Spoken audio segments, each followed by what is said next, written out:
Oh, hi there. My name is Prostetnik Vogon Jeffs, and I watch terrible movies. I see. Shitty films. A big thank you to everyone who has liked my videos and subscribed to my channel. I don't have any sponsors, because obviously, so every bit of support helps. It makes watching these awful films somewhat tolerable. And while I have a limitless supply of garbage to berate courtesy of Netflix, Amazon, and Hollywood in general, I've decided to occasionally start taking requests. I can't promise I'll tackle every request, but if it seems like it'll be painful to review, I'll give it a shot. I received my first one last week. Let's take a look and see what we've got. Oh, you son of a No.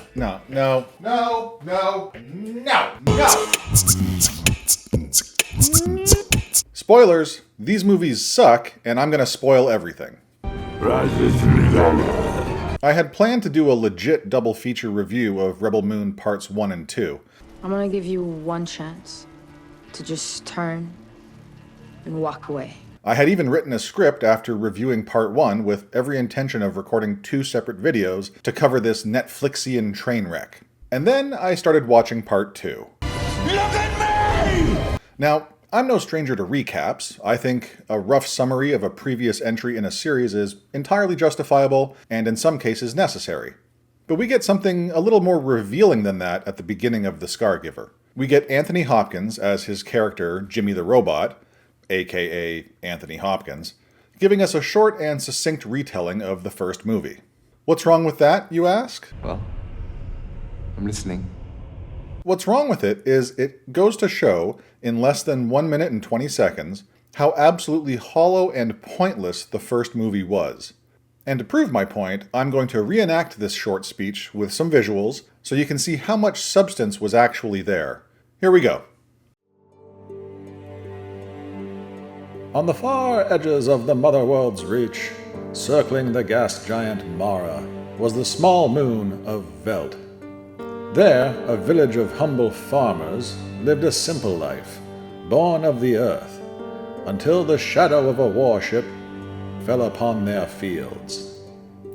The ship's commander, Admiral Noble, demanded more than Veld's people could give. So it was that a woman named Cora with a man named Gunnar set forth from the village to gather warriors to stand against the dreadnought.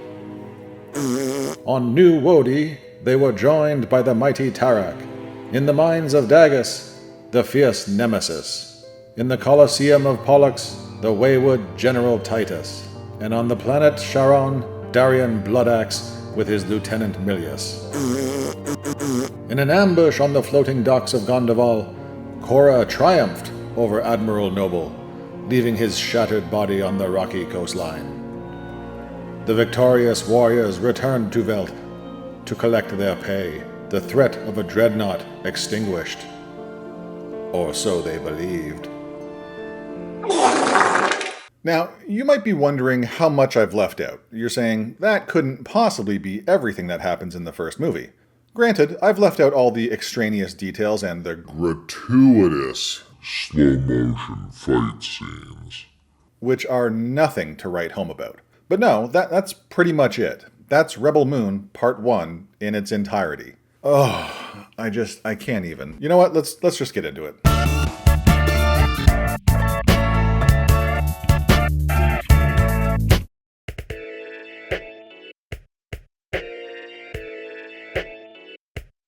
Okay, so let's deal with the elephant in the room. Let's get it out of the way. Rebel Moon Parts 1 and 2 are not 2 separate movies. They're certainly sold that way, but that isn't the case. Rebel Moon, A Child of Fire is Act 1 of the story, drawn out to a nearly 2-hour runtime. That is impossible. Part 2, The Scargiver, is Act 2.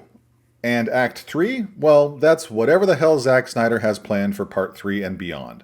Rebel Moon is part of an emerging trend in filmmaking to treat movies as episodic content, as if we were watching a limited-run television show. It's not an entirely new concept. Back to the Future, Parts 1, 2, and 3, the Dark Knight trilogy, the Lord of the Rings trilogy. These trilogies share similar fundamentals. A large story told over the course of several shorter stories. Characters that evolve not only within the framework of an individual movie, but of the series.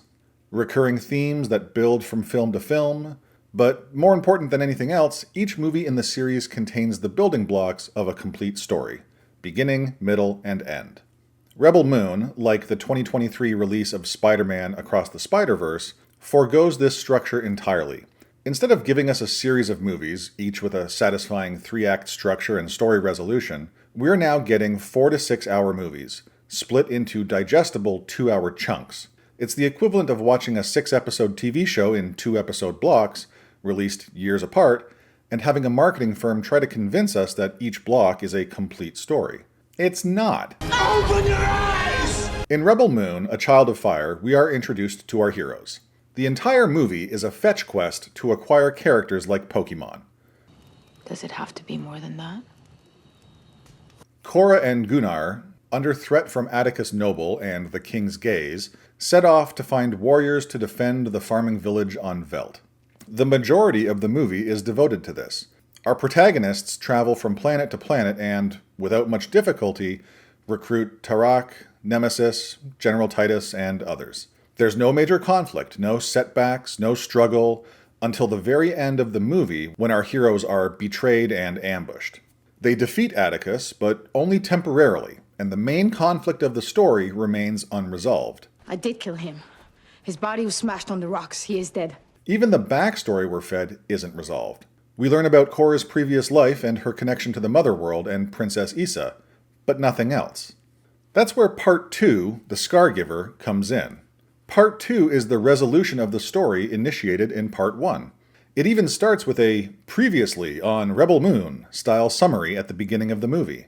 It's in Part 2 that the heroes defend the farm on Velt from the onslaught of Admiral Atticus Noble and his crew. The first half of the movie is the preparation. Both sides of the conflict prepare for battle. And then the second half of the movie is said battle.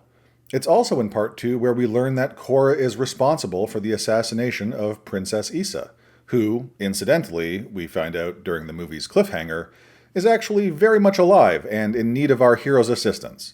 You have a reason now, do you not? To find her and to fight? To find her. And to fight. In Rebel Moon Part 3, Return of the Suck. Still not convinced? Well, check this out. In a 2023 interview with Vanity Fair, Snyder's wife said the original script was 172 pages long.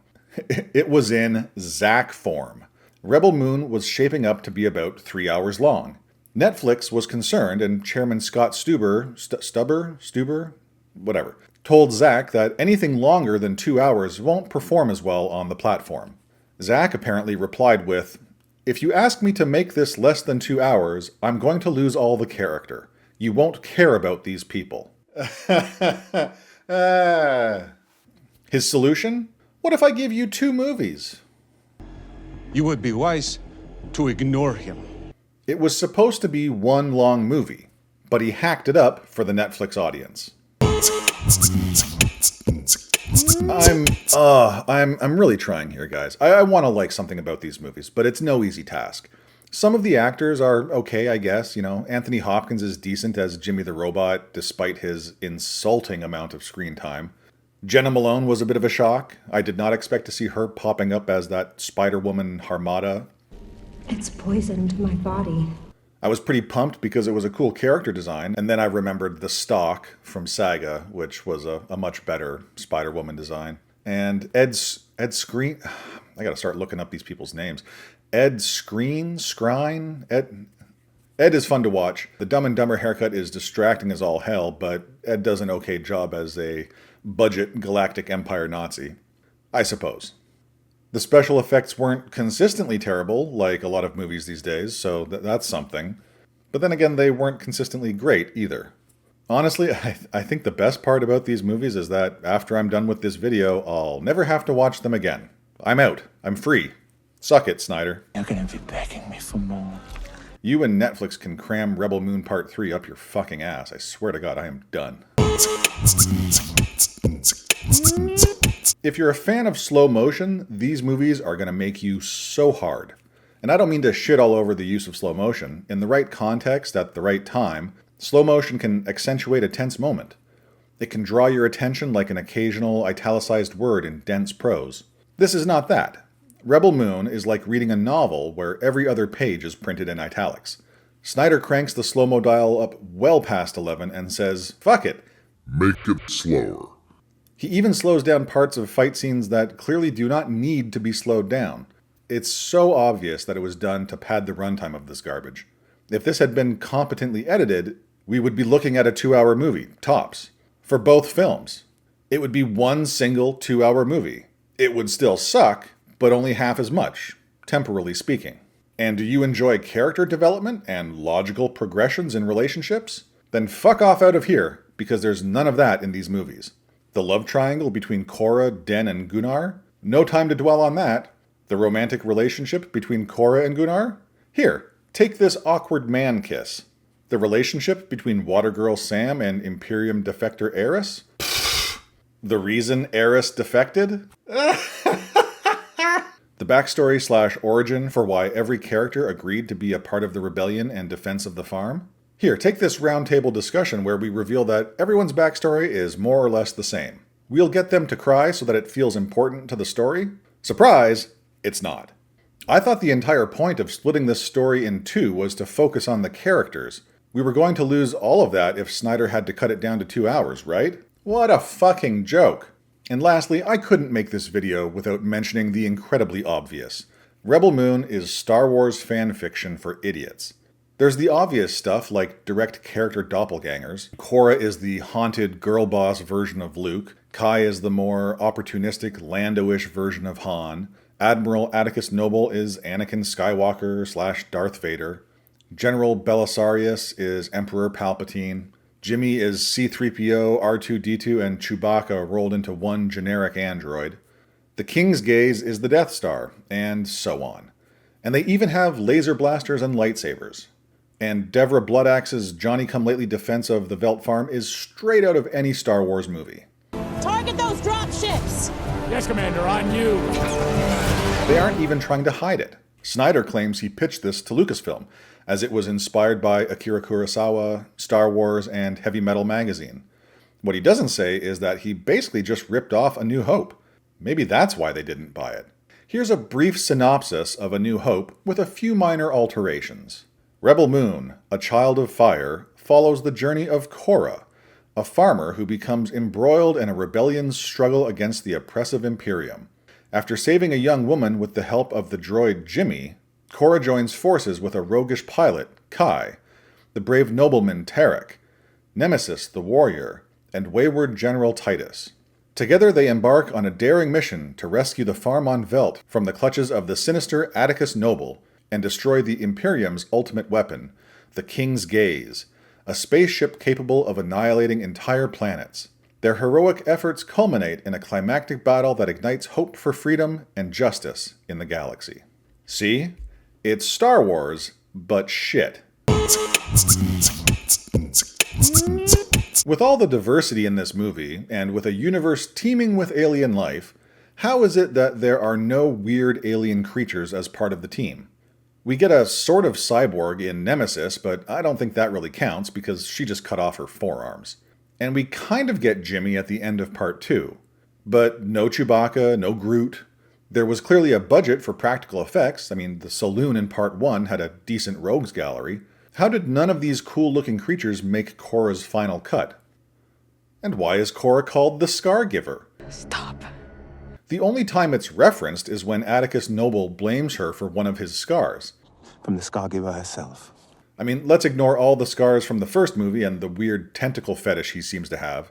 I guess those scars don't count.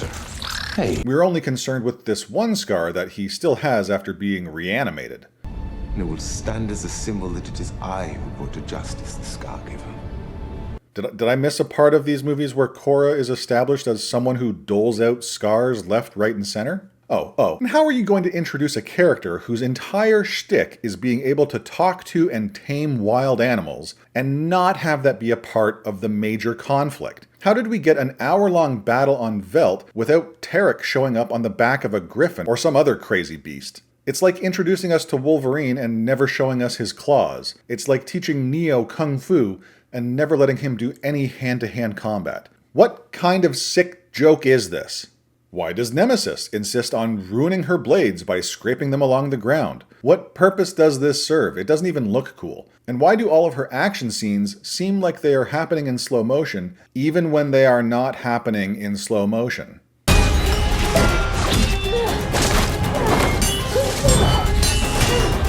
And General Titus?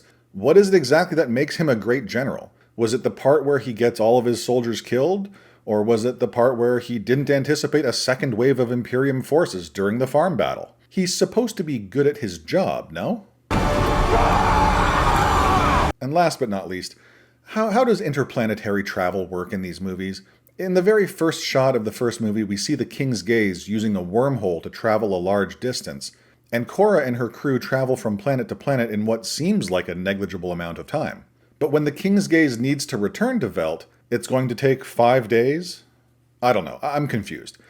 Maybe they ran out of coal for their fucking interstellar starship. Jesus fucking Christ.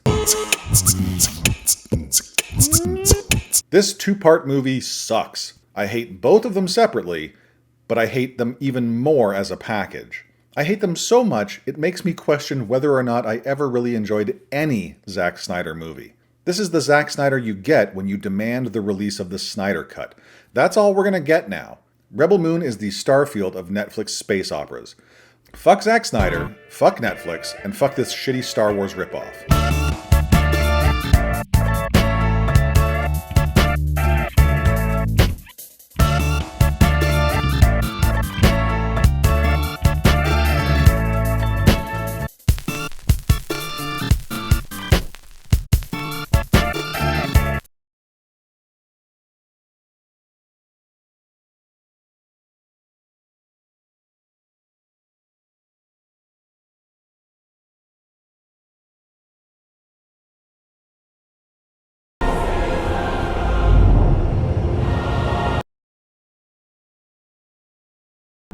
And I will not allow another world to fall in our name.